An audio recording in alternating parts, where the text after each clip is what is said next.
Hello everybody, welcome back to Huddersfield Town Fan TV for another video. And in today's video, I'm just going to really address something right now, guys, because I'm sick and tired of this, right?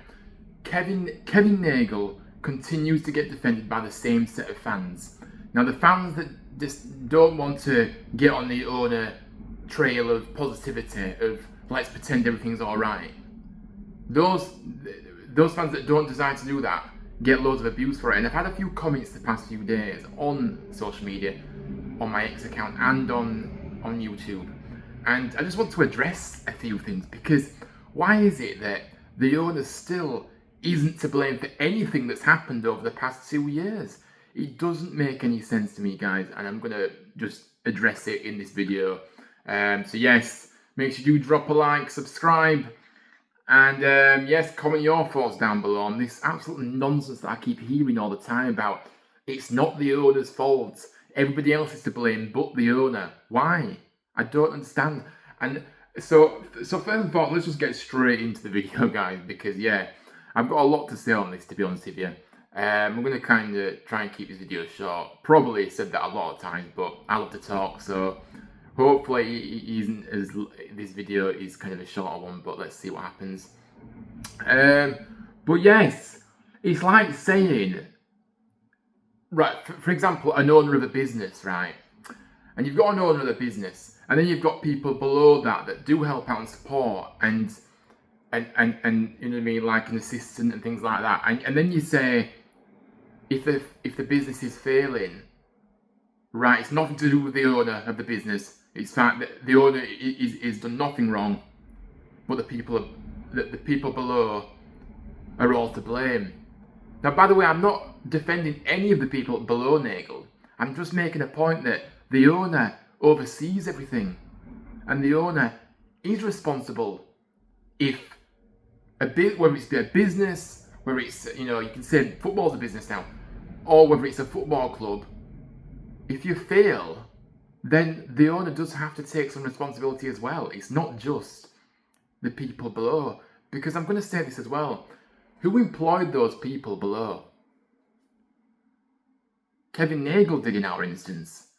So why is he not to blame for bringing in incompetent people and then keeping them in charge, despite having the absolute disaster of a season we had in his first season, where we ended up getting relegated because of the shocking decisions that were made off the field? But yet he still thought it would be a good idea to go into this season with the same boardroom.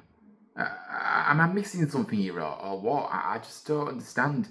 And this is where I'm going to get into the comments of people that are just start saying the nonsense. It's just like, I just can't be replying to these people on you know, writing back to these people. So I'm just going to address it on a video, guys.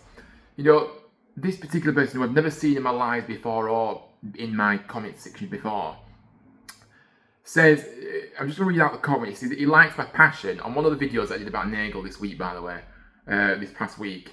In fact, it was the live that I did the other day. He said, I like your passion, but I'm talking rubbish on the owner.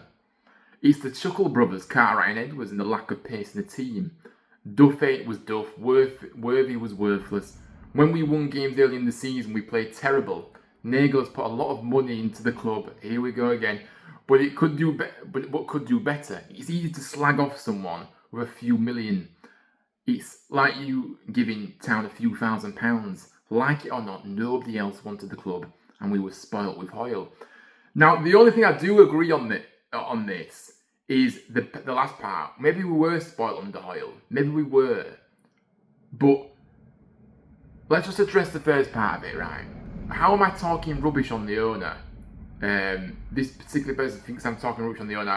Can somebody just enlighten me? Because I know that the people below have made an absolute mess of it. You know, Edwards, Cartwright, I know that. But as I said to you before, who employed these people? The owner did. And when we failed in that first season, he kept them in charge. So there's no excuses for anything. This owner does have to take some responsibility, I'm afraid, whether you like it or not. I mean, you can't start going about the lack of pace of the team and all this and just making excuses. Sure, but who was responsible for recruitment? The people that Nagle employed, and he didn't address that issue. So the owner is at the top of responsibility, because those people that he brought in with, he didn't need to bring them people in. He could have brought some better people and actually knew what they were doing, which would have been a good start. But he didn't. So, and yeah, I'm not going to go, look, and this is what we always hear, don't we, from these fans. Well, he's put a lot of money into the club, he's done this, cool, yes, he has. I'm not really sure what he spent 40-50 million pounds on, by the way, because we've gone backwards. The club has gone backwards, if you haven't realised. So you can talk about him putting money into it, sure, but he's entrusted the wrong people, but in the board to spend that money as well on the players' side of things. So and the managers that they've hired and sacked left, right, and centre, right? So I'm sorry. This is what I always hear from these fans. He's put loads of money. So does that mean that he doesn't have to take any responsibility because he's put a lot of money into the club? That money hasn't done anything to make the club successful, by the way. So I'm not really sure where we're going with it. First of all, we're in the real world. A lot of people haven't got a few £1,000s just like that to put into the club, to be honest with you. So does that mean that most Town fans that aren't allowed an opinion on things then? Sorry. And maybe he was the only one interested in the. Maybe this guy said, like it or not, nobody else wanted the club. Maybe you're right, but it doesn't mean that he can't have criticism because he's the only one that was interested.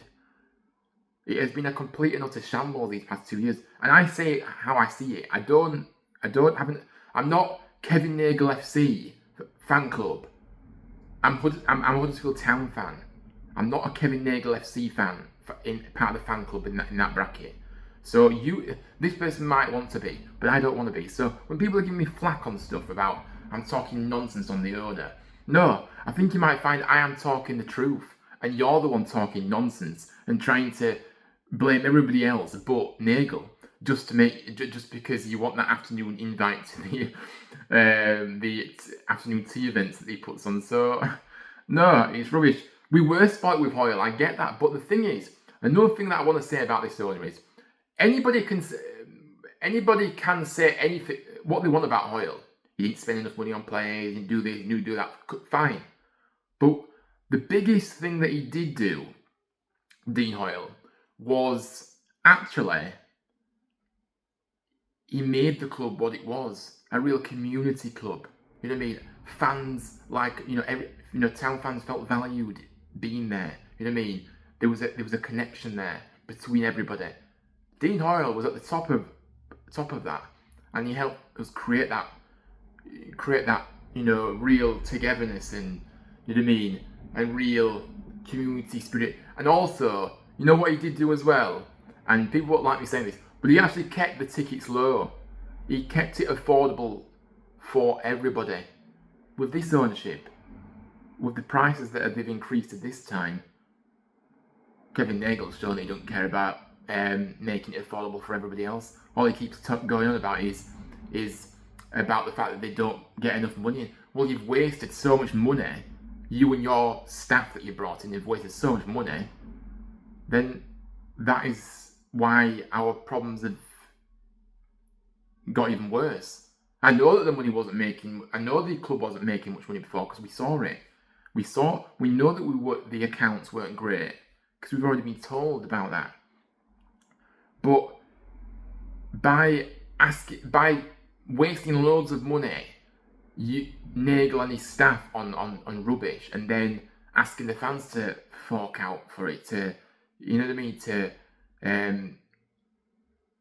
get the money back that they've wasted. It's not a good look.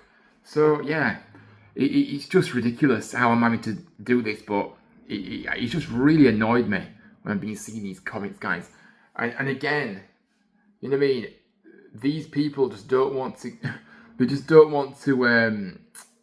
They don't want to criticise the owner. That's all it is, and I'm not sure why. Now, no comment here. The Chuckle brothers, Cartwright and Edwards, are to blame. Yes, I know. I've always said that all along. So I don't know if you actually listen to what I actually have to say. I've said that Cartwright and Edwards are a big part to blame with all this. But again, who employed them? Um, he says, not Nagle, he's not to blame apparently. No blame whatsoever, guys. The owner of a football club has no blame whatsoever. We had Warnock and Hellick and bought slow Bulls head players. Interesting. Well, yes. You might find that we actually went downhill when Warnock left after the fallout that, just because Warnock said a few words that those clowns in the boardroom couldn't handle, and then lost his job for it because they've got too much of a big of an ego. And Hellick should not have been sold in January anyway, so I don't really see your point. We didn't even replace Hellick. So I just can't take these fans seriously, guys, at all. I just can't do it. And when people say to me as well, right, because I'm quite vocal about the ownership because I'm not particularly happy how the club's been run and what I've seen over the past 2 years. And people are then going on me on X. I suspect you're relatively young and didn't go through administration. If you knew anything about that time and what the club and fans went through, you'd keep quiet. I just thought, I'm just shaking my head in disbelief here, reading it back again now, because first of all, just because I wasn't around when the club was in administration, doesn't mean that I can't have an opinion on what we're seeing right now, and it is an absolute shambles. Secondly, why would fans that have gone through that era anyway keep quiet now? Because yes, we still have a club at the end of the day, and I get that point, but it's still bad, right? It's still bad, right? So you can't really compare administration to this that we're going through right now. So I just don't get the comparison, I'm afraid. And this narrative that fans that have gone through that are still here have kept quiet about. Apparently you'd keep quiet if that was the case. Well, I don't know why you would, because this club is going backwards. And the downward trajectory is we're going to the League 2 next season if things aren't. That's how bad it's got. So I just can't deal with people that just continue to not make the owner any accountable for this mess. Somebody said he trusted the wrong people. Yes, I know. He won't make that same mistake again. How do you know? Because we've seen the same mistakes happen over and over again. What evidence do you have to suggest that? Because I don't have any evidence about that. Absolutely no chance we head any further down. Why is there no chance? These fans are living in, they're just disillusioned. They're just in delusional land. They're in delusional land. That's what they are. And why we are going on a downward trajectory. The second half of the season was relegation form. I keep telling you people this. We were in the relegation zone on relegation form the second half of the season from mid-January onwards. So why are we so protected from going down again? We're not protected at all. And then of course you get the same. Apparently this is an insult, guys. Not that I've seen you at any away game for a long time. And then horrible name at the end that I'm not even gonna say. Yeah, sure. I did used to go to every away game week in, week out, but I don't know if you've realised, times have very much changed in this day and age, and actually, we've got a cost of living crisis, and and when you've got your own bills to pay, maybe you didn't realise how difficult it actually is. Sorry, living at home, you know what I mean, not having to pay and still being able to go on away trips, but I'm not in that position. Not that I need to explain myself to this person, but instead of judging for not seeing me at many away games, maybe just take a step back and think, well, hang on a minute. People are just surviving at this point. That's how tight money's got. So don't come at me with saying you haven't seen me at any away games this season. Does that make you more of a fan than me because you've been at every away game this season? No, it doesn't. It doesn't at all. You're just in a fortunate position to be able to do so. And then, of course, you've got the same people saying, I've got to invest my money then. If I don't, I've got to, why don't I invest my own money? Sorry?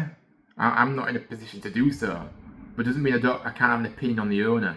So yeah, look, guys, this is a shorter video. To be fair, I'm not going to go any further now. But I just want to address a few things, get things off my chest this afternoon, because I just can't.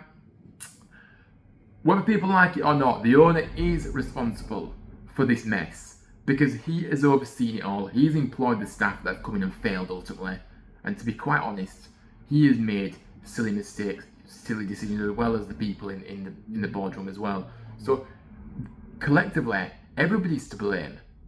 So when the owner is when you've got fans saying I won't criticise the owner because I'm part of the fan club of Kevin Nagle FC, cool. But don't go after people that just want the best for the club and actually just support the club, the club itself. I don't need to be emotionally attached to the owner like quite a lot of this fan base want to be.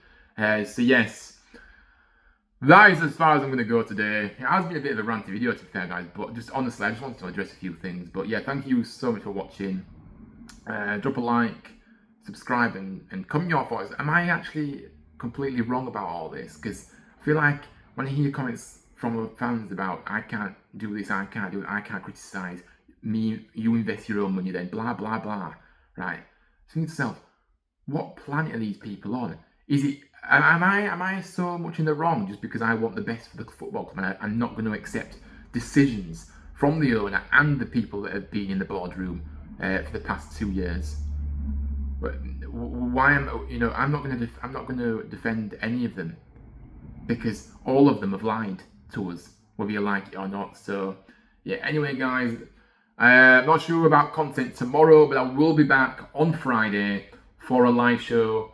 We're going to talk about how the favourites for the managerial position, of course. So we're going to go into that, get your thoughts in the chat as well and everything, and yeah, just go through it again and just follow it up from the video that I did last time. So yeah, do join me live on Friday for some more content on Huddersfield Town Fan TV. Until next time though, guys, take care, stay safe, and thanks everybody for all your support. See you later, guys.